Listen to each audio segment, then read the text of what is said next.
Welcome back, everyone, to another explainer. Okay, let's just dive straight into this because today we are looking at an absolute rescue mission. We're going to examine the 50-year-old patience of the energy world. I'm talking about the legacy oil and gas fields of Kazakhstan, Uzbekistan, and Turkmenistan. Now, these fields, they're the backbone of Central Asia's economy. But after decades and decades of really heavy production, they are basically in the ICU. They are suffering from extreme old age. So that brings us to the really big question, right? How exactly do you save a dying oil well? Think of these underground structures kind of like a human circulatory system, but one that's suffering from blocked arteries, failing infrastructure, and dangerously low blood pressure. For decades, engineers just pumped more and more water into the ground to force the oil out. But over 30 to 50 years, well, that brute force method has severely damaged the internal plumbing of these massive reservoirs. And the severity of this whole crisis? It literally comes down to one staggering number: 90%. In some of these legacy fields, the comprehensive water cut has reached 90%, and in some extreme cases, even 98%. What does that actually mean for us?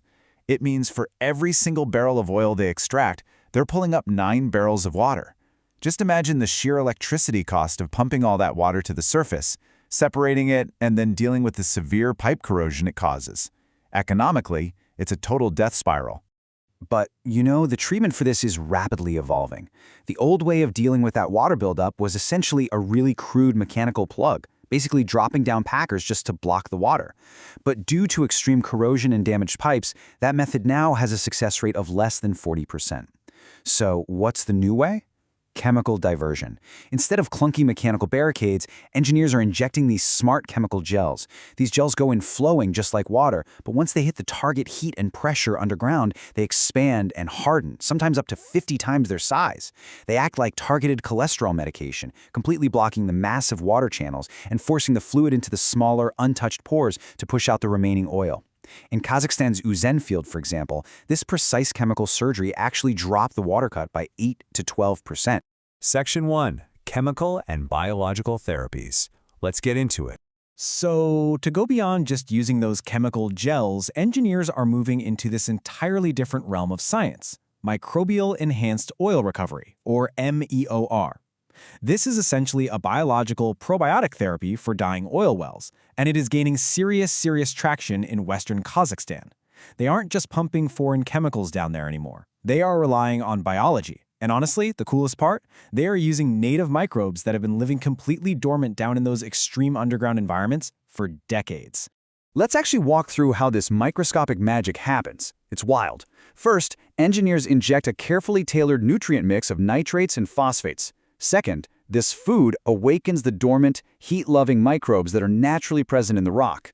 Third, as these microbes wake up and metabolize, they start producing biosurfactants and organic acids. And finally, these biological byproducts dramatically lower the surface tension of the fluids, effectively unsticking the really stubborn, thick residual oil right off the rock walls. So the absolutely crucial point here is that by just feeding local bacteria, they are literally washing the oil out from the microscopic pores. It's adding 1.5 to 3 tons of daily oil yield per well. And make no mistake, this biological marvel, it is completely grounded in hardcore economic reality. Because it's environmentally friendly and drastically cheaper than heavy chemical intervention, in situ microbial activation, which is that process of waking up native bacteria we just talked about, is projected to command a massive 46% of the entire global MEOR market by the year 2035. Moving right along. Section 2. Metal foam sand control. Now, when we're dealing with highly volatile natural gas wells, we kind of have to shift from those pharmaceutical treatments to precise surgical interventions. Consider this term, wellbore data, written here in English, Russian, and Chinese. This is pulled straight from a highly detailed technical requirements form used by a Kazakhstan gas company. It's such a fascinating artifact, right? It perfectly captures the high-stakes, cross-border engineering collaboration happening right now. You've got Chinese manufacturing, Russian legacy infrastructure, and Central Asian energy demands all intersecting to custom-build some incredibly advanced underground equipment. And honestly, the equipment they're designing for this is mind-blowing. Gas wells are brutal environments. They deal with high-velocity gas flows that rip fine silt out of the earth, creating this highly abrasive sand blasting effect. All combined with severe acid corrosion from hydrogen sulfide and carbon dioxide, traditional sand screens, they just get completely shredded. The solution here? is metal foam. They are deploying a pure nickel alloy foam that acts basically like a surgical stent. It has a gradient pore structure to capture sand layer by layer without clogging, and a 16% open porosity to let the gas flow freely. This pure nickel stent can withstand temperatures over 350 degrees Celsius and just shrug off that brutal acid corrosion.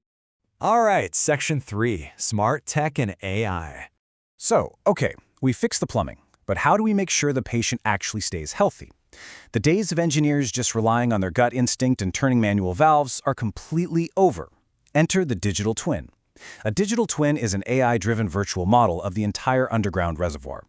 By feeding decades of historical production data into convolutional neural networks, this AI can actually predict exactly where underground water will break through next. It gives engineers a 3 to 6 month early warning system. It basically acts like a predictive wearable health monitor, ensuring these engineers are never flying blind. And here's the kicker. When the AI predicts an issue, the well can virtually heal itself. In Uzbekistan, they're building this massive digital backbone where intelligent sensors act as a pacemaker.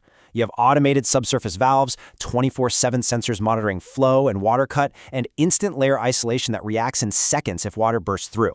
They even use AI to dictate a one well, one policy approach, calculating the exact perfect chemical dose needed for an individual well's unique underground architecture. Finally, Section 4, the low-carbon future. To really complete our patient's journey, we got to look at the ultimate lifestyle change required for survival today, reducing the carbon footprint. The solution here is carbon capture, utilization, and storage, or CCUS. And here is how this dual-purpose therapy actually works. Step 1, capture CO2 from nearby industrial sites, like oil refineries. Step 2, compress that greenhouse gas and inject it deep into these aging oil wells. Step 3, the high-pressure CO2 physically mixes with the thick crude oil underground, causing it to swell and dramatically lowering its viscosity. Step 4, this makes the really stubborn oil easy to extract, but crucially, a massive portion of that injected carbon dioxide remains permanently trapped in the rock forever. It's a total win-win. All of this leaves us pondering one final, pretty provocative question. Can this concept of carbon-negative oil truly save Central Asia's energy empire? We are watching a fascinating transformation here. Using custom chemistry, dormant native microbes, advanced metal foams, and AI, these 50-year-old fields are being completely reimagined from the ground up. If CCUS can be scaled, these aging giants might just transform from massive climate liabilities into the very vessels we use to trap carbon and stabilize our energy future. It is just an incredible engineering frontier. Thanks so much for learning with me today on this explainer, and definitely keep questioning how the world around us really works.